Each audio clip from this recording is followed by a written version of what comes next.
Hello everyone, I'd like to share a few thoughts with you about my garden and some of the reflections that it has been bringing to my mind. A couple months ago, I guess it was, about a month ago, we planted this garden.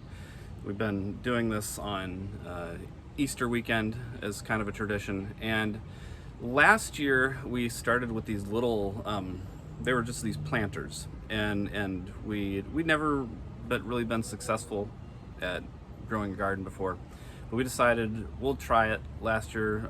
It was a financial thing for us. It was a spiritual thing too, but it was a bit of a financial thing because we thought it would be nice to grow some of our own food and not have to spend so much at the grocery store. But we bought these planters, and we did what we could for it, and we grew these tomatoes, and it worked really well, and so it was a great experience. And so we decided this year we wanted to try to build on that, and so we wanted to expand on what we had created last year. And so we went out and got these garden beds and built them, and then we decided to plant even some more things. And so we've got cucumbers, cherry tomatoes, bell peppers, and then we've got some strawberries and onions growing over there. We've got some different herbs, and we're also doing tomatoes as well. So as our creation expanded, we started getting more diversity and started having some some more things, but the diversity had to fit together. Some things couldn't grow alongside of each other, and so we had to learn about those things. And so I've taken great care, as far as I know, of this garden, and I've tried to do my best with it. But there's also been certain parts of the garden that aren't working out. And so right here there is some spices here that are just simply some thyme that is simply not working. And as you'll see, most of it's dead. And so I was thinking, like what do I do with this? Because I think, what would you think of me if I thought, okay, I put all this work in and it's not growing, so that's it, I'm angry, I'm gonna rip this out and I'm just gonna burn it. And whatever, maybe there would be something, maybe that would seem reasonable. But what if the plant had a consciousness to it? What if I happen to know that it had feelings, that it had dreams, that it had a body, that it could experience the world and taste the world, and it could laugh, it could cry, and then I decided to torture it forever? Like, what would you think of me? And I think if you're honest, you would think that I was kind of sadistic, kind of gross. And for some reason, I think there are parallels there to the way that we view God. For some reason, we believe that people who do not agree with us theologically, people who are not a part of our religion, that somehow God is so angry at them that God is going to just rip them out and just torture them forever, just burn them. That's what they deserve. They deserve to be set on fire forever.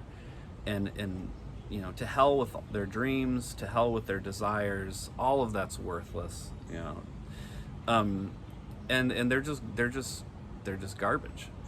And I think that is just such a sad and very disturbing view of the value of humanity and of the character of God, and specifically with the value of humanity.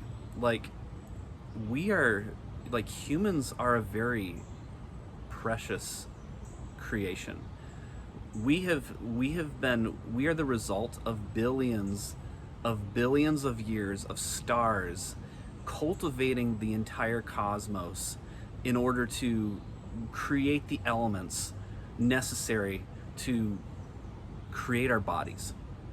Like, we are the result of billions of years of evolution here on this planet, growing and adapting to the soil, to the world, and growing into who we are today. That is something that's not something to be disappointed in. That is something to wonder at, how this was grown over time, like a seed into a full tree. And to just throw so many people away like that, and not only throw them away, but to consign them to torture, I think is just very demeaning of human value. And ultimately, what does it say about the character of God, that this creator would want to do something like that to their creation? Like, that makes no sense to me at all anymore. And so what if you look at this plant here, there is this one section here that is still growing. And I think that, to me, that's such a beautiful picture of, like, however dead and however desperate of a situation it may be, like, there could still be the seed of hope. In the Hebrew Bible, there's a place called Sodom, and it often gets talked about as this place of judgment. You know, it talks about it being a salt pit and a waste forever. And so there's this, like, really, like, hyperbolic judgment language to it. Oh, it's just gonna burn forever. It's dead forever. There's no hope. But then there's also places where it says, there's a different vision where it says, your daughters will sing again. That Sodom will be restored.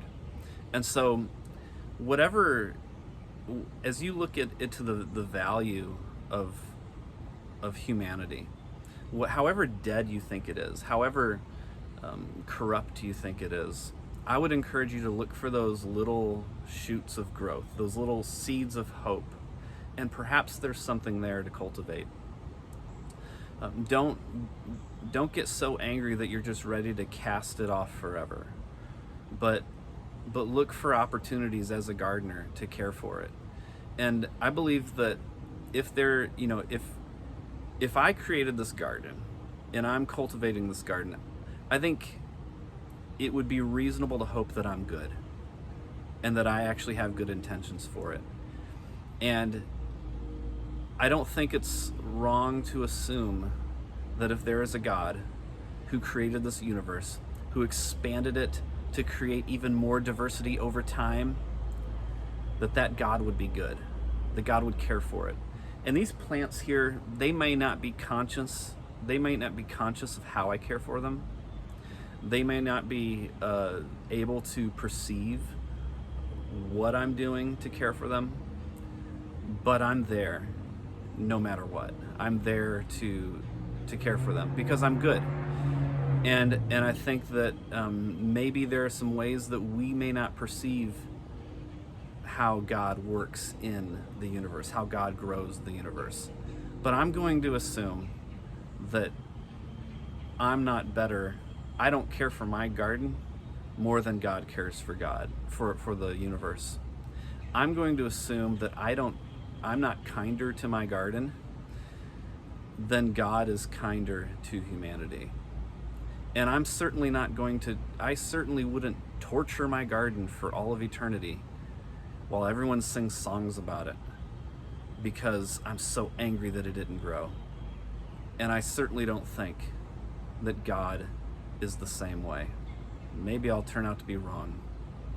Maybe God will care for humanity less than I care for my garden.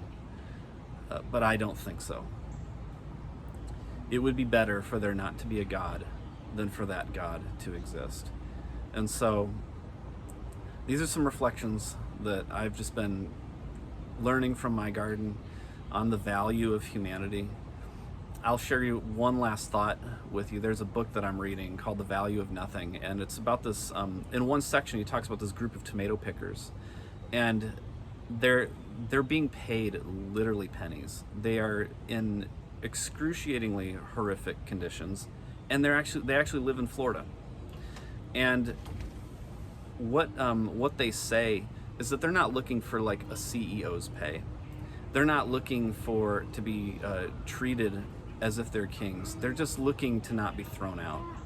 And that's what I think we all want. We all want to have dignity. My daddy. We all want to have worth, and we all want to just simply not be thrown away.